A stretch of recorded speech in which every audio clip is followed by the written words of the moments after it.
Si è tenuta nella sala polifunzionale di Teor la cerimonia di consegna delle civiche benemerenze 2018, che ogni anno il Comune di Rivignano Teor conferisce a cittadini, attività produttive e associazioni del territorio, che si sono contraddistinte per il bene del Comune.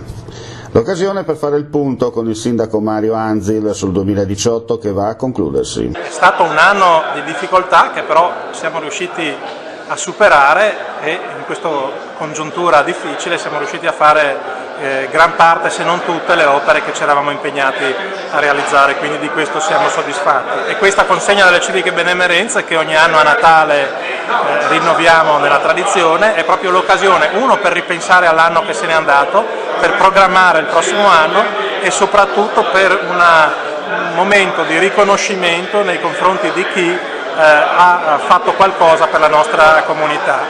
Una nostra è una comunità solidale, una comunità che non lascia nessuno indietro, ma è anche una comunità attenta ai suoi benefattori e ci tiene a ricordarlo e ci tiene a encomiarli. I numeri parlano chiaro, un 2018 con segno positivo per Rivignano Teor. Tutto sommato positivo, perché è stato un anno anche di difficoltà nel quale anno comunque siamo riusciti a avere dei risultati. Speriamo per il futuro in soddisfazioni ancora maggiori. Civiche benemerenze per premiare chi opera per il vostro comune. Certo, abbiamo un comune ricco di associazioni e quindi questa lo Stella Volley è un'associazione meritevole di essere ricordata.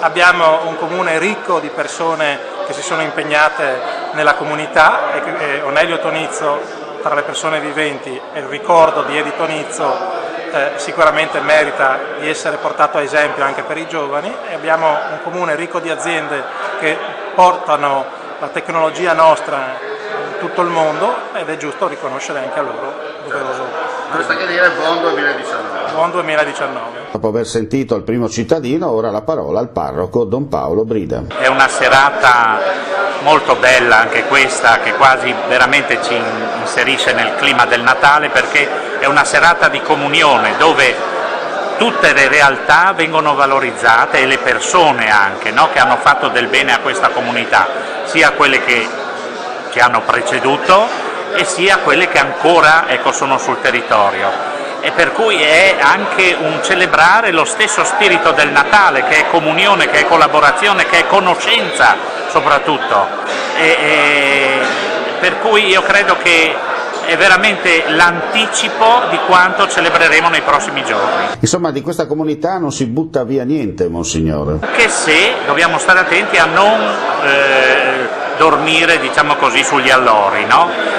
Per cui, ecco, è forte questa serata nella misura in cui riesce a trasmettere alle generazioni future quei valori che vengono fuori, quei valori che hanno fatto parte di questa comunità e che, secondo me, sono fondamentali per il futuro. Buon Natale. Anche a voi tutti, grazie di cuore. Fabrizio Mattiussi, oltre ad essere il vice sindaco, è stato anche il primo cittadino di Teor ante fusione, dunque il padrone di casa. In realtà sì, è vero, questo solo all'anagrafe, in realtà è la casa di tutti, è una struttura aperta a tutti, e quando 15 anni fa l'abbiamo inaugurata il principale motivo per cui abbiamo fatto festa era proprio perché questo doveva essere l'ambito di cultura e di valorizzazione delle nostre peculiarità, e così stasera è stata data una dimostrazione. Una comunità attiva. La comunità nostra, l'ho sempre detto e sempre sosterrò, dà sempre una risposta molto, molto affermativa e positiva. Basta vedere quanta gente ha partecipato stasera, ma soprattutto risponde in termini pratici.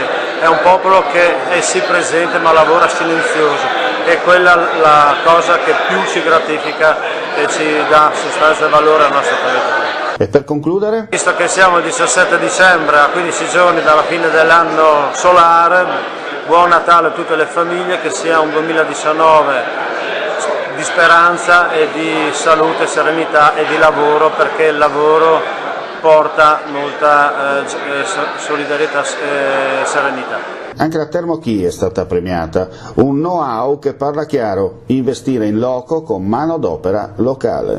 Noi abbiamo tutti lo stesso padrone, che non guarda in faccia a nessuno, si chiama bilancio, E quindi il tema è: riesce un'azienda locale a competere nel mondo quando nel mondo ci sono dei competitors che hanno o il costo della manodopera molto basso, o comunque ci sono dei paesi che hanno una grande attenzione, possono puntare all'eccellenza? È difficile, è una selezione darwiniana. Noi, qua stiamo parlando della Thermo-King, abbiamo creduto molto nell'individuo, è la persona che fa la differenza.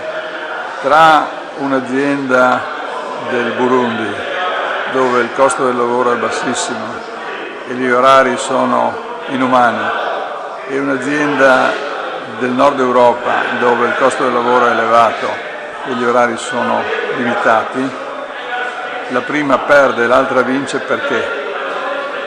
Solamente per una cosa, per il livello culturale.